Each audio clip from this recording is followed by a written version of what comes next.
And here we are with Josh Hardman. Thank you, Josh, for coming. Thanks for having me. Could you briefly introduce yourself? Yeah, for sure. I'm the founder and editor of Psychedelic Alpha, which is an online media company and consultancy firm solely dedicated to tracking psychedelic drug development, research, policy reform, and so on and so forth. And we've been doing that since March 2020. So we're coming up to our 6th anniversary. So yeah, really been tracking the field for quite a long time now. So yeah. Yeah, great. So Psychedelic Alpha is really like the beacon in when you want to learn about, ongoing science, legislation, and all of that. So what brings you to the conference this year?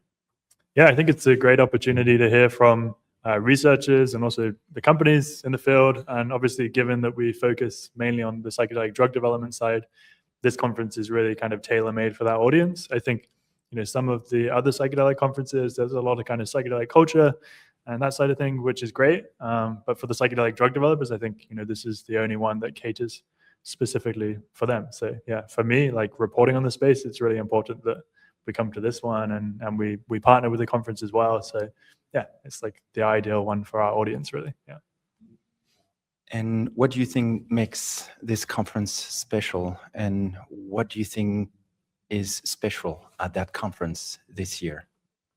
Yeah, I mean, that's a good question. I mean, it comes at a very interesting time. I mean, if we could have chosen a time, it would be now. I mean, with Compass Pathways just last week announcing data from their phase 3 program, I think now is a really interesting time to come together, not just with the talks on the stage, but the talks around the coffee urn.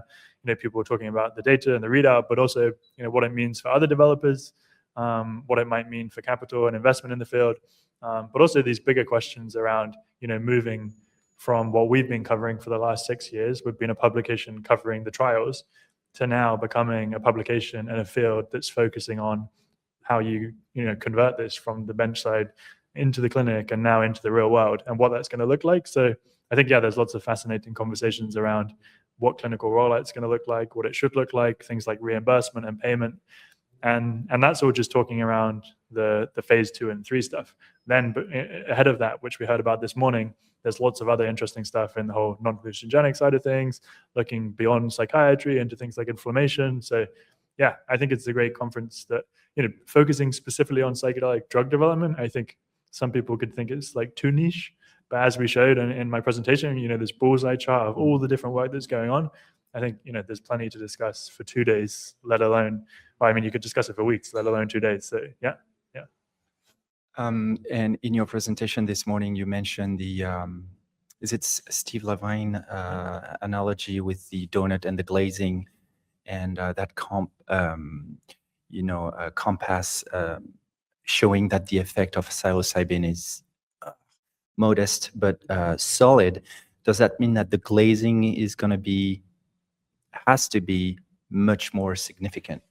Yeah. So for context, yeah, the glazing would be things like psychotherapy, and obviously, yeah, psychedelic drug developers have had this difficult challenge, right, of trying to isolate the drug effect from psychedelic therapy, where traditionally, like in the underground and in the real world, it's been seen as a combination of the drug and the non-pharmacological factors. So the idea is that some people think that by trying to reduce that extra support and stuff, that maybe they've kind of undersold the efficacy, or it's come at the compromise of efficacy. But yeah, I think in that analogy, the icing and the sprinkles would be kind of layering back in things like psychotherapy before and after, maybe having a more flexible approach to how many preparation sessions and integration sessions you have and what they look like. So yeah, but again, it's the big questions for me are what will payers, so insurance companies, how will they approach that, and how will providers approach it? Because with other drugs, we have seen providers, at least for the first couple of years on the market, delivering the drug very closely to how it's described in the label. I do think in this area there is maybe scope for more latitude, given that we have seen psilocybin assisted therapy in the real world. Like there is this sort of commonly held intuition that it might work better with these other elements. But yeah, I think it's fascinating, and that's why I really enjoy writing about this field, because these are all very novel, not entirely novel, but they don't have precise comps that have been launched in the real world today. So yeah, a lot of these conversations are unprecedented. And I was actually going to try and say on stage, but I was going to say, I don't think any of us really know what the rollout's going to look like. And I was going to say, I do not know, but I do not. I do not know. So I don't think anyone does. Yeah. And which one would you bet on? In that cohort of DMT, psilocybin, ketamine, or MDMA, I guess. Which one is your most promising, do you think, drug for, let's say, treatment-resistant depression? Yeah, I mean, I wish I knew the answer to that. I think it's hard to compare the programs. I mean, inter-trial comparisons are always difficult, right? But I think, especially with these studies where different developers have taken different approaches, like placebo control, the 3-dose studies, and also given that it's hard to compare it precisely, the non-pharmacological support that's been provided. I think a lot of the sponsors do have something akin to psychological support, but they all are slightly different. So it's hard to compare. I do think, the questions around durability are probably the most relevant in terms of differentiating factors. I think, thinking of DMT versus psilocybin, they're probably both quite introspective experiences, and maybe might have similar outcomes. But I think some people think that, the longer duration of the subjective effects might correlate with a longer duration of durability. And obviously there's Gould-Dolan's critical, period hypothesis, which suggests that. But yeah, these are all still theories. And I think it's going to be interesting to see.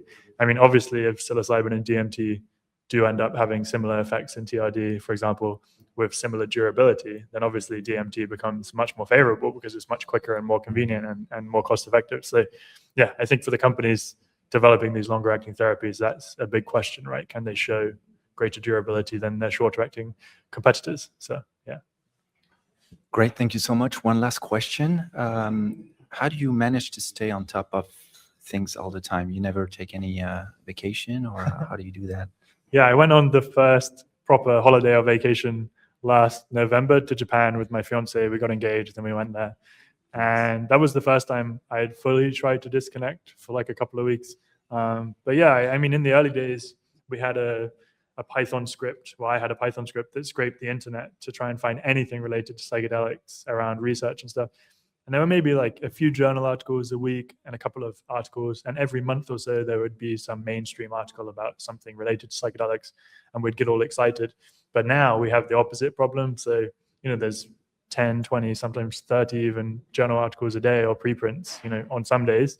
And then also, company press releases, loads of mainstream interest at the moment. So yeah, really now it's gone from how to stay on top of it and how to find everything to now like how to like modulate the flow from the fire hose of information. So yeah, but over time, I think, we're a bit of a cockroach, Psychedelic Alpha. I think a lot of psychedelic business and drug development publications emerged. Some of them raised a lot of money. And then when there was that kind of winter between 2021 and kind of now really, where funding was depressed and it became more challenging, there was less hype.